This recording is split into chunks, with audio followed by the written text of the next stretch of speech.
오늘 말씀은 사무엘상 16장 말씀을 통해서 하나님은 사랑을 완성하신다라는 제목으로 함께 말씀을 나누겠습니다. 우리가 세상을 살아가면서 사실 늘 심겨움을 경험할 때가 많이 있지요. 그래서 이렇게 감기가 오는 것도 마찬가지고 크고 작은 질병 또 어려움을 경험하게 됩니다. 그런데 어떨 때 좀 너무 힘든 그러한 문제가 생겼을 때는 이 어둠 속에서 내가 벗어날 수 있을까 싶은 그러한 힘겨운 순간도 우리 가운데 있습니다. 그런데 우리 믿음의 사람들이 어떻게 하면 이러한 어둠과 이러한 힘겨움의 순간을 이겨낼 수 있는가 하는 것이지요. 요즘 같은 때는 또 더더군다나 이게 불확실해가지고 미래가 불확실해서 청년들 같은 경우도 고민할 때가 많잖아요. 도대체 어떤 직업을 가져야 될까? 어떤 직업을 가지면 이것이 괜찮아질까? 하여튼 여러 가지 상황 속에서 힘겨운 그러한 순간을 갖는 그러한 삶이 우리 가운데 많이 있을 수 있습니다. 그럴 때 우리가 느끼는 건 도저히 어떻게 내가 생각하고 있는 거 또 내가 가지고 있는 능력으로는 이게 해결할 수 있는 문제가 아니구나라는 생각이 깊어지면 좌절해가지고 인생을 뭐하게 돼요? 포기하게 되지요. 그냥 놓게 돼 버리는 거야. 그래서 우리의 삶에 그러한 때가 다가오고 있지요. 그런데 그러한 때가 다가올 때 믿음의 사람들은 어떻게 해야 될까 하는 것입니다. 우리에게 하나님의 우리 가운데는 늘 사랑과 계획이 있다라는 사실을 우리가 기억하시고 여러분이 달려가는 신앙의 사람이 되시기를 축원합니다. 옛날 어느 그 영화에 보니까 너는 다 계획이 있었구나 라는 송강호 씨의 대사가 있었어요. 혹시 기억하세요? 여기 기생충인가? 거기 영화에 보면 그랬을 거예요. 그 아들에게 너는 다 계획이 있었구나 이렇게 이야기를 하는데, 우리는 삶에 우리의 계획이 아니지만 하나님께서는 때로는 우리의 삶은 좀 암담하고 어떻게 해야 될지 문제와 어려움에 봉착해 있는 그러한 순간이 있지만, 그래서 오늘뿐만 아니라 내일이 어떻게 될지 확신할 수 없는 순간을 맞이하기도 하지만, 중요한 것은 하나님은 우리를 향하신 무엇이 사랑과 계획이 있다 하는 사실입니다. 한번 옆 사람에게 이야기해 보세요. 당신을 향한 하나님의 사랑과 계획이 있습니다.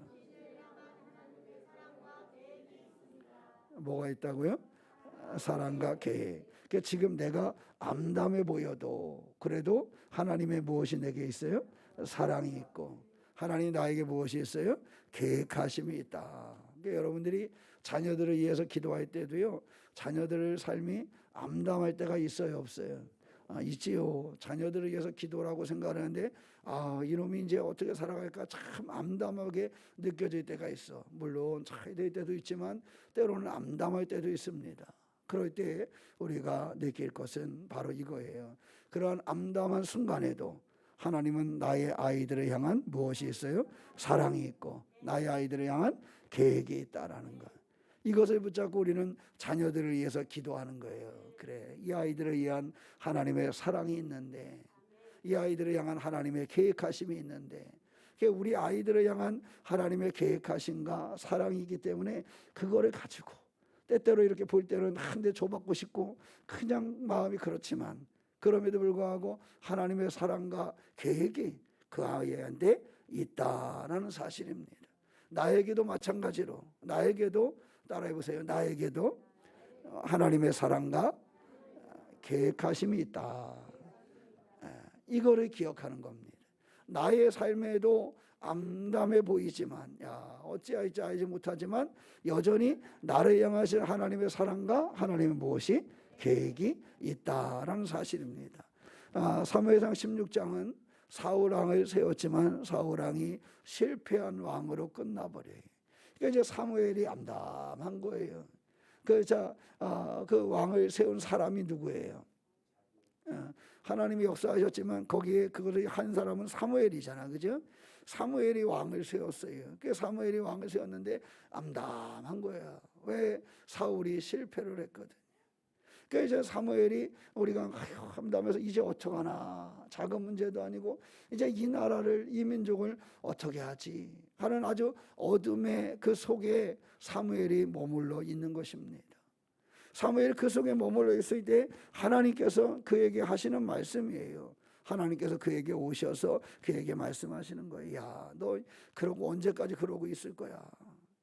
너 언제까지 그냥 사흘 붙잡고 그렇게 암담하다고 그렇게 주저앉아 있을래?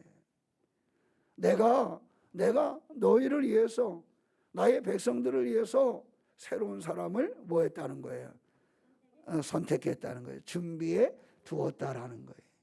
사무엘은 그것을 알지 못해서 암담하고 어떻게 해야 할지 알지 못하는데, 하나님께서는 말씀하시기를 너 언제까지 그러고 있을래? 너 그러지 마. 네가 그러고 있는 게 참 안타깝다. 그런데 너 그 민족, 나의 사랑하는 백성들을 위해서 내가 이미 뭐 했다는 거예요? 준비했다라는 거예요. 내가 계획해 놓았다라는 것입니다. 그래서 믿음을 가진 사람들이 결코 막 실망하고 이러다가도 끝내 낙심하지 않는 것은 거기에 있는 거예요. 내 실망과 근심이 내게 찾아오니까 아이쿠 어떡하지? 이번 주에는 목이 아파서 설교를 어떡하지? 뭐 등등 크고 작은 근심과 걱정들이 우리 가운데 찾아온단 말이에요. 그렇지만 그런 근심이 찾아오는데 그것이 끝이 아닌 것은, 하나님은 그 일을 위해서 뭐하고 계시다는 거예요? 준비해 놓으셨다라는 거예요. 하나님은 이미 계획을 가지고 계시다는 거예요. 따라 보세요. 하나님께서는 나를 위한 계획을 가지고 계신다. 내가 지금 별 볼 일 없어 보여도 하나님은 나를 위한 계획을 가지고 계시다는 거예요. 내 자녀들이 지금 어찌할지 이러면 매년 시험만 보고 어떡하라. 그런데 그 자식을 향한 하나님의 계획하심이 뭐 하는 거예요? 있다라는 거예요. 그럼 우리는 이제 하나님의 그것을 향한 그 사랑과 그 계획을 보고 기도하며 달려가는 그러한 사람이 되면 되는 것입니다. 자, 무엇을 가지고 그것을 확인할 수 있느냐? 첫째로 보면요, 하나님께서 사무엘에게 그러셨어요.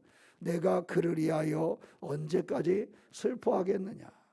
너 언제까지 사울 붙잡고 그렇게 슬퍼하고 그러고 있을래? 너 그러고 있을래? 하나님이 답답하신 거예요. 우리가 주저앉아 있을 때, 우리의 삶에 주저앉아 있을 때에, 크고 작은 문제가 발생해서 그냥 주저앉아 있을 때에, 시험에 들어서 어떻게 할지를 모를 때에 우리를 바라보시는 하나님의 모습입니다. 너 언제까지 그렇게 근심하고 그렇게 슬퍼하고 그렇게 주저앉아 있을 거야? 너 언제까지 그럴 거야? 마치 부모가 자식이 그렇게 주저앉아 있으면 큰 슬프잖아요. 야, 너 언제까지 그러고 있을 거야? 너 언제까지 그러고 앉아 있을 거야? 답답하잖아요. 희망이 없는 게 아닌데, 우리가 살아온 인생을 보면 젊은이에게는 희망이 없는 게 아닌데 아이들이 그렇게 주저앉아 답답하단 말이에요. 하나님께서 말씀하시죠. 너 언제까지 그러고 있을 거야? 너 언제까지 그렇게 슬퍼하고, 너 언제까지 그렇게 근심만 하고, 너 언제까지 그렇게 두려워하고, 너 언제까지 그럴 거니? 이렇게 말씀하고 있다는 사실입니다. 이 얘기는 사울의 실패에 머물러 있지 말고 새롭게 시작을 하라고 하나님께서 그에게 말씀을 하고 계시다라는 사실입니다. 하나님께서는 이미 그 사랑을 가지고, 그 백성을 향한 사랑을 가지고 새로운 길을 준비하고 그 길을 가기를 원하고 계셨던 것입니다. 과거의 실패, 과거의 아픔, 상처 이런 거에 얽매여서 그냥 주저앉아 있지 말고 이제 그것을 넘어서서 하나님의 계획하심과 하나님의 지시하심을 바라보고 그 길을 가라고 권면하고 있다라는 사실입니다. 이사야서 55장 8절로 9절 말씀 보면 잘 들어보세요. 이는 내 생각이 너희의 생각과 다르며, 많이 들어봤지요. 이는 내 생각과 너희의 생각과 다르며 내 길은 너희의 길과 다름이니라. 여호와의 말씀이니라. 이는 하늘이 땅보다 높음 같이 내 길은 너희의 길보다 높으며 내 생각은 너희의 생각보다 높음이니라. 하나님이 우리보다 높고 깊은 그 마음, 그 삶으로, 그 생각으로 이미 우리의 삶을 붙잡아 주시고 계시다. 하나님의 계획하심이 그 속에 있음을 보여주는 그러한 말씀입니다. 하나님의 생각과 계획은 우리의 이해를 초월해 있어요.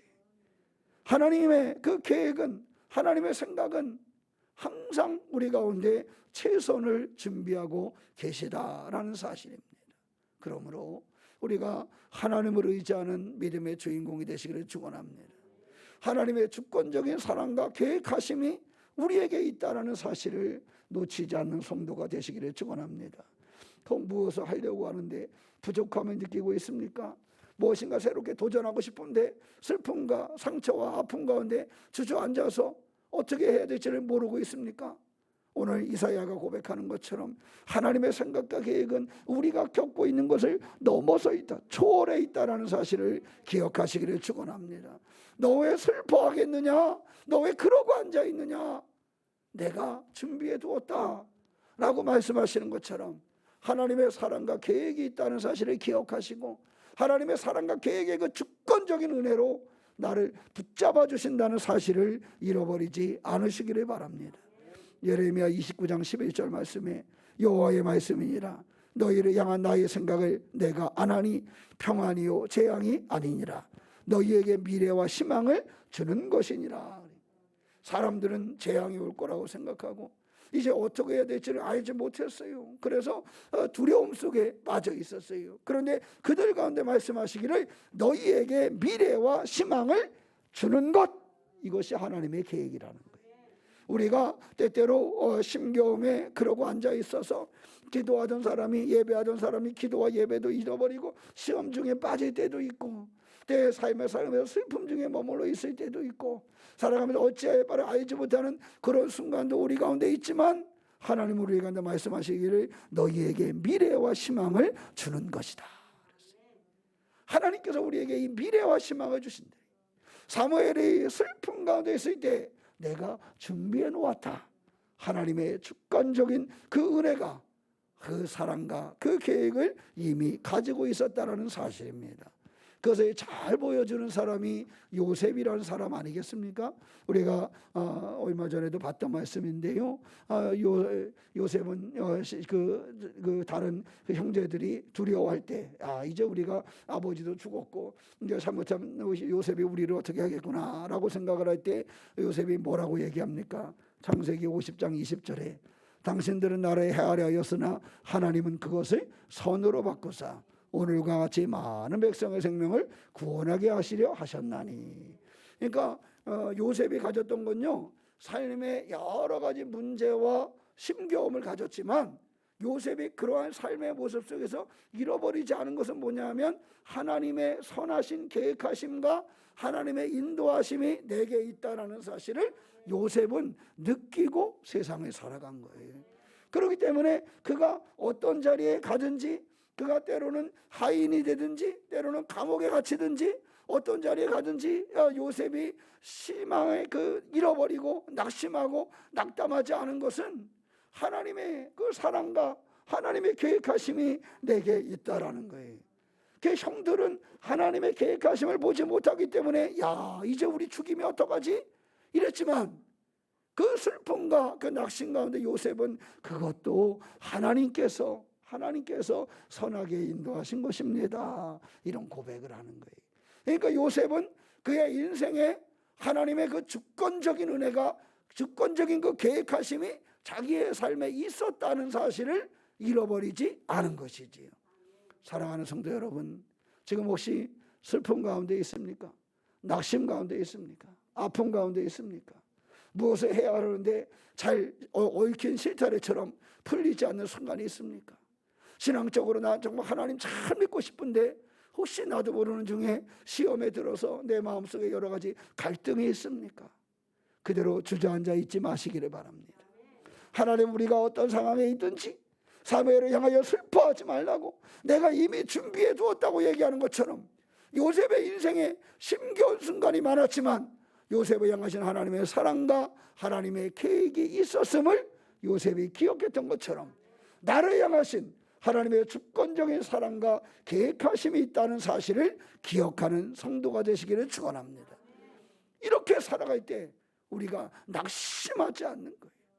때로는 낙심이 찾아와도 순간 지나가 버리고 이겨내는 거예요. 왜? 하나님의 주권적인 사랑과 하나님의 주권적인 계획하심이 여기에 있기 때문에 나에게 하나님의 사랑, 하나님의 주권적인 그 계획하심이 있다는 사실을 기억하고 주님을 바라보는 믿음의 삶을 살아가시기를 축원합니다. 삶의 전환점을 이루어야 돼요. 우리가 이번 성탄절을 기다리면서 삶의 전환점을 이루어야 돼요. 지나온 한 해를 되돌아보고 또 새로운 한 해를 준비하면서 전적으로 하나님의 주권적인 사랑과 하나님의 그 계획하심을 신뢰하고 하나님의 인도하심을 받는 그러한 성도가 되시기를 축원합니다. 현재의 어떤 상황 속에서 왜 이런 일이 나에게 자꾸 일어나지? 이렇게 묻는 사람이 있는가 하면 하나님께서 이 일을 통해서 나에게 무엇을 하실까? 이것을 기대하는 사람이 있어요. 혹 힘겨운 문제가 와도 어떤 사람은 왜 나에게 이런 일이 닥치는 거야? 왜 나에게 이런 일이 일어나지? 이렇게 말하지만 어떤 사람은 하나님께서 이 일을 통하여 나를 무엇을 하시려고 할까? 나에게 무엇을 하시려고 할까? 나를 어떻게 사용하시려고 할까? 하는 기대와 소망을 갖는 사람들이 있습니다.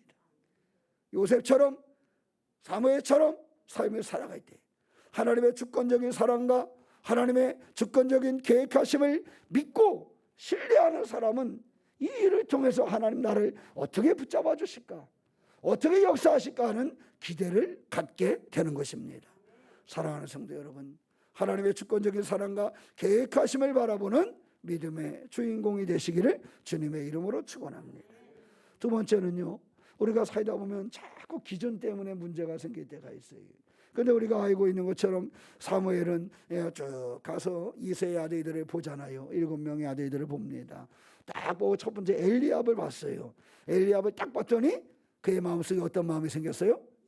아, 이 사람이다. 그래서 여호와의 기름 모실 자가 과연 주님 앞에 있다. 야, 한번 보고 싶어요. 얼마나 잘생겼을까. 엘리압이 뭐 잘생겨봤자 저보다 조금 못났겠지만 어떻게 잘생겼을까.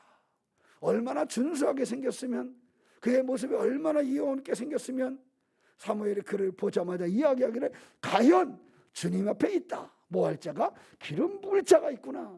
이렇게 그가 느꼈을까. 근데 그것은 누구의 눈으로 본 것이었어요? 사무엘의 눈으로 본 것이었어요. 하나님은 이렇게 말씀하십니다. 그의 용모와 키를 보지 말라. 내가 이미 그를 버렸노라. 내가 보는 것은 사람과 같지 아니하니 사람은 외모를 보거니와 나 여호와는 중심을 보느니라. 여러분, 하나님이 보고 인도하시는 것은 다른 거예요. 그래서 우리는 분명히 이것을 보고 실망하고 낙심하지만 하나님은 거기서 우리에게 희망을 주시는 분이 하나님이신 거예요. 그래서 우리가 보는 것과 내가 알고 있는 한계와 하나님이 바라보는 것은 다르다는 사실을 기억하는 성도가 되시기를 축원합니다. 하나님의 사랑은요, 외적인 조건에 좌우되지 않습니다. 그저 부족함이나 어떤 외모나 어떤 능력 때문에 흔들리는 것이 아니에요. 그래서 주님은 우리에게 말씀하시기를 중심을 보신다. 하나님께서 사랑으로 우리를 이끌고 계시다는 사실을 우리 가운데 가르쳐주고 있는 말씀입니다. 고린도전서 1장 27절 말씀에 하나님께서 세상에 미련한 것들을 택하사 지혜 있는 자들을 부끄럽게 하려 하시고 세상의 약한 것들을 택하사 강한 것들을 부끄럽게 하려 하시며, 하나님의 선택은요, 사람의 기준과는 다릅니다. 그래서 우리가 미리 낙심하거나 낙담할 필요도 없어요. 하나님이 보는 것과 하나님의 계획하심이 다르다니까요. 거기에 하나님이 역사하시면, 하나님이 원하시면 놀라운 일이 거기에 이루어진다라는 사실입니다. 야고보서 2장 5절 말씀에 내 사랑하는 형제들아 들을지어다 하나님의 세상에서 가난한 자를 택하사 믿음에 부유하게 하시고, 가난한 자를 택하셔서 믿음에 뭐하게 하시고 부유하게 하시고, 또 자기를 사랑하는 자들에게 약속하신 나라를 상속으로 받게 하지 아니하셨느냐라는 물음을 던집니다. 그러니까 하나님이 보는 것과 우리가 보는 것은 달라요. 사람의 기준 때문에 너무 흔들리지 마세요. 우리가 믿음의 중심을 가지고 살아가면 하나님이 보시는 것은 다르다라는 사실입니다. 우리가 알고 있잖아요. 기드온 같은 사람은 뭐라 그랬어요?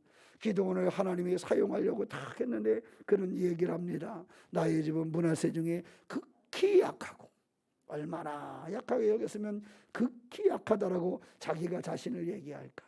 극히 약하고 나는 내 아버지 집에서 가장 작은 자입니다, 이렇게 얘기를 해요. 여러분, 가나안 땅에 들어가야 되는데 이 백성들이 가서 보고, 아이고, 우리는 뭐와 같습니까? 메뚜기와 같습니다. 가나안 땅에 정탐하고 들어와서 하나님이 보는 눈하고 다른 거지요.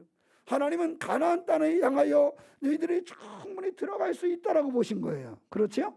이 백성들이 가나안 땅에 들어가서 거기에 하나님의 백성들의 삶을 일구할 것이라고 보신 거예요. 그런데 이스라엘 백성들은 그냥 가나안에 정탐하고 와서 하는 얘기가, 우리는 메뚜기 같습니다.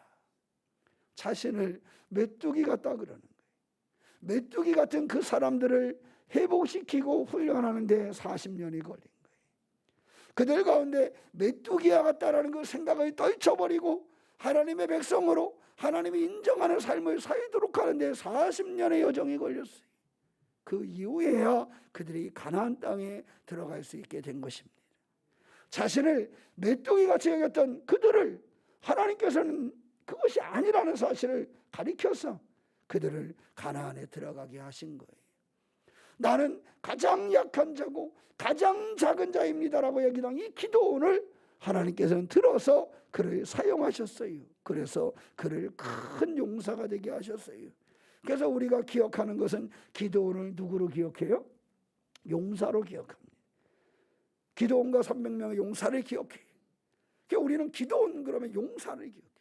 그런데 기도원 자신은 지금 말씀드린 것처럼 나는 약하고 작은 자라고 여겼다는 거예요. 사랑하는 성도 여러분, 여러분 스스로를 작은 자라고 약한 자라고 자신의 메뚜기와 같은 존재라고 혹시 없이 여기거나 어떤 길이 없다고 보고 있지는 않습니까? 겸손한 것은 좋지만 겸손이 아닌 자신을 보잘것없이 여기는 그런 삶을 우리가 버려야 됩니다. 하나님께서는 우리의 중심을 보시고 우리를 세우셔서 그 일을 반드시 이루게 하시는 하나님이시다라는 사실입니다. 그래서 우리 교우들이 그의 삶 속에서 바로 이렇게 담대함을 가지고 살아갈 수 있는 성도가 되시기를 축원합니다. 하나님이 내게 주신 사랑과 계획하심이 있다는 사실을 기억하고 또 나는 하나님께서 이와 같이 버려둔 것이 아니라 하나님 나의 중심을 보시고 하나님 나를 향한 길을 여신다는 사실을 기억하면서 그 길을 열어가는 믿음의 주인공 되시기를 축원합니다. 세 번째는 하나님은 반드시 사랑을 완성하신다라는 사실입니다. 하나님께서는 다윗을 선택하셨습니다. 근데 사람들은 다윗을 갖다가 그렇게 중요하게 여기지 않은 것 같아요. 그의 아버지도 그를 별로 중요하게 여기지 않았던 것 같아요. 그냥 저 끄트머리 막내 아들, 그냥 너는 형들이 이러는 사이에 양이나 치고 있지, 이렇게 여겼던 것 같습니다. 그래서 그는 하나의 목동에 불과한 사람이었습니다. 그러나 하나님은 그의 중심의 믿음을 보시고 그를 이스라엘의 왕으로 세우셨어요. 큰 아픔을 겪었던 이스라엘의 통일된 왕국의 왕으로 그를 세우셨다는 사실입니다. 하나님의 사랑은요, 우리의 그 연약함을 뛰어넘어서 그 사랑을 완성하시는 분이 하나님이십니다. 우리는 때때로 우리의 메뚜기같이 우리를 보잘것없이 여기고 하염없이 약하고 작은 자로 우리를 여기지만 하나님은 이것을 넘어서서 우리 그 사랑을 완성하여 사용한다는 사실입니다. 마치 목동에 불과했던 그 다윗, 아버지도 별로 중요하게 여기지 않아서 이세 제사장이 왔을 때, 이세가 제사장 사무엘이 왔을 때, 선지자가 왔을 때 그에게로 그를 데리고 오지 않았던 그런 아들이었습니다. 그러나 하나님께서는 그를 이스라엘의 통일된 왕국의 왕이 되게 하시는 그런 놀라운 사랑을 완성하셨다라는 사실입니다. 빌립보서 1장 6절 말씀에 너희 안에서 착한 일을 시작하신 이가 그리스도 예수의 날까지 이루실 줄을 우리가 확신하노라 그랬어요. 우리의 그 마지막 순간까지 확신해 가지고 살아가시기를 축원합니다. 하나님이 반드시 그 일을 하신다는 거예요. 시작하신 일을 끝까지 이루신다라는 사실입니다. 그래서 우리의 삶에 좀 약해 보여도 부족해 보여도 가다가 어떤 장애물을 만나도 하나님은 이 사랑을 반드시 뭐 하신다? 완성하신다. 하나님은 이 사랑을 반드시 완성하십니다. 우리를 향하신 하나님의 사랑과 하나님의 계획하심이 있고, 사람이 보는 것과는 다른 차원으로 보시는 그 하나님께서는 반드시 그가 가지고 계시는 그 사랑을 완성해 내신다는 사실입니다. 누구를 향한 사랑을 완성하는 거예요? 나를 향한 사랑. 여러분을 가볍게 여기지 마세요. 여러분의 인생이 때로는 실패한 것처럼 보인다고 가볍게 여기지 마세요. 여러분 한 사람 한 사람을 향하신 하나님의 사랑은 그 하나님의 사랑과 계획하심을 통해서 우리가 보는 것과는 다른 차원으로 그것을 보시고 인도하시는 그 하나님께서 반드시 그 시작하신 하나님의 사랑을 완성하신다는 사실을 기억하는 성도가 되시기를 축원합니다. 로마서 8장 28절 말씀에 우리가 알거니와 하나님을 사랑하는 자 곧 그의 뜻대로 부르심을 입은 자들에게는 모든 것이 합력하여 선을 이루느니라 그랬어요. 우리의 삶에 신기함만 있는 것은 아닙니다. 그것을 넘어서서 반드시 하나님은 합력하여 선을 이루게 하신다라는 사실입니다.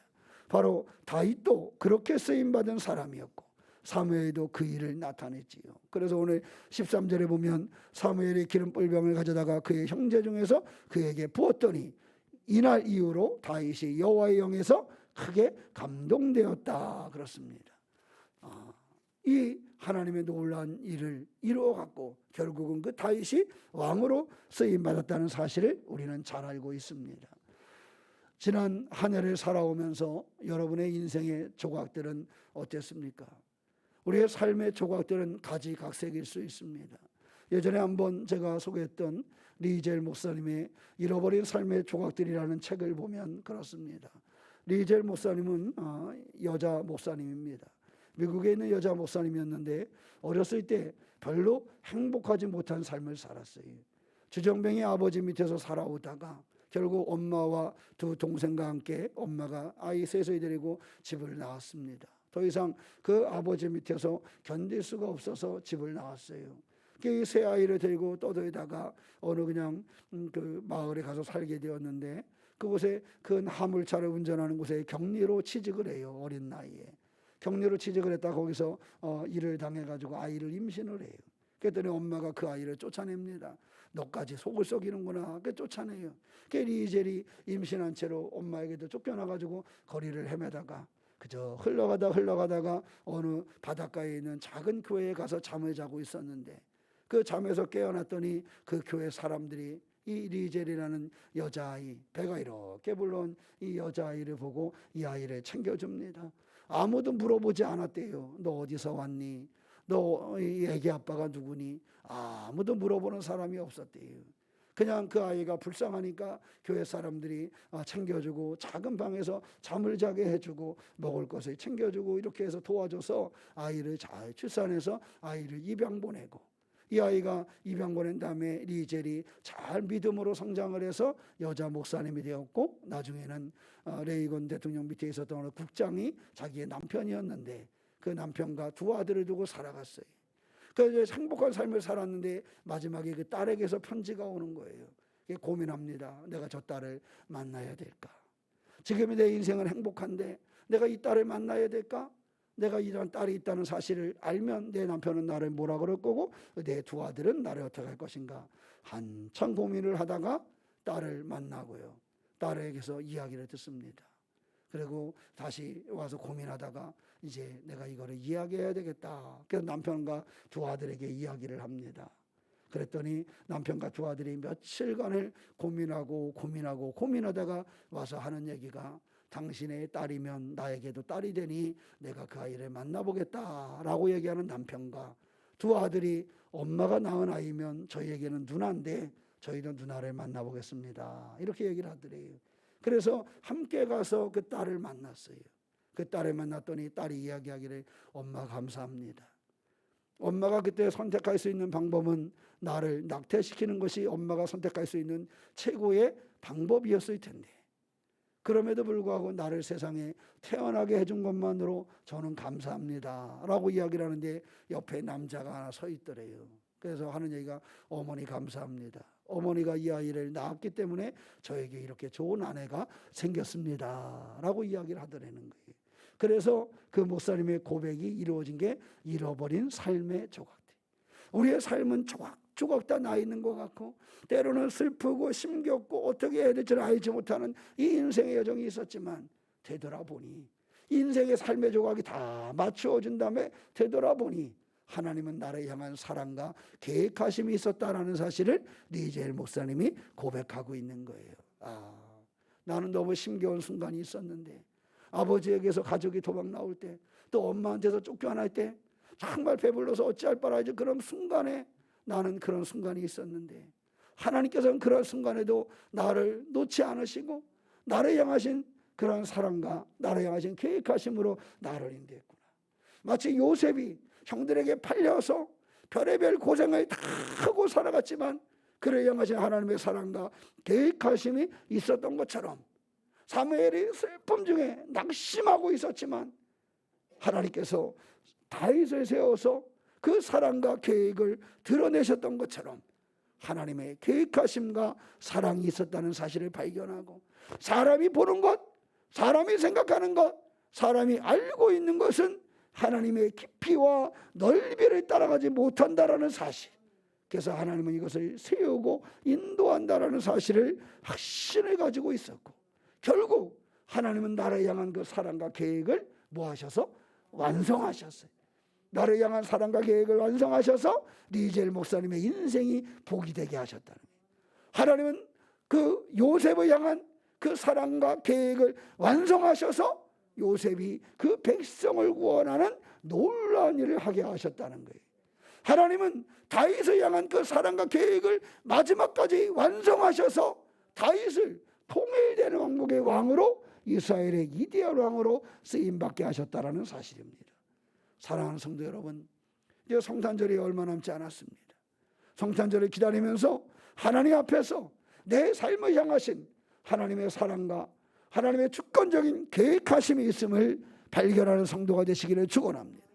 하나님의 사랑과 주권적인 계획하심이 내게 있고 하나님은 그 계획과 사랑을 반드시 뭐 하신다? 완성하신다라는 사실을 믿으면서 하나님을 신뢰하고 믿음으로 승리하는 신앙의 주인공이 되시기를 주님의 이름으로 축원합니다. 기도하겠습니다. 사랑의 하나님 감사합니다. 하나님은 우리의 삶을 주관하시며 사랑으로 인도하시는 하나님이심을 찬양합니다. 우리는 연약함에도 불구하고 하나님의 계획과 하나님의 사랑하심이 있음에 감사하며 살게 하여 주시옵소서. 요셉의 크고 작은 문제와 어려움 중에도 하나님의 사랑하심과 계획하심으로 그의 인생을 사용하신과 같이 아버지에게도 인정받지 못하던 어린 목동이었던 다윗을 하나님께서 그를 향한 사랑과 그를 향한 계획을 완성하여 이스라엘의 왕으로 쓰임받은 것 같이 리젤 목사님을 하나님 힘겨운 삶의 여중에도 그를 향한 사랑과 그를 향한 계획하심으로 그의 인생을 완성한 것 같이 하나님 우리의 삶의 조각들을 완성하심을 믿습니다. 우리를 향하신 교회를 향하신 자녀들을 향하신 그 사랑과 계획하심을 믿으며 온전한 믿음으로 하나님 신뢰하며 이 대림절을 보내게 하여 주시옵소서. 주의 은혜와 은총이 우리 가운데 있음을 믿사오며 우리 주 예수님의 이름으로 기도하옵나이다. 아멘.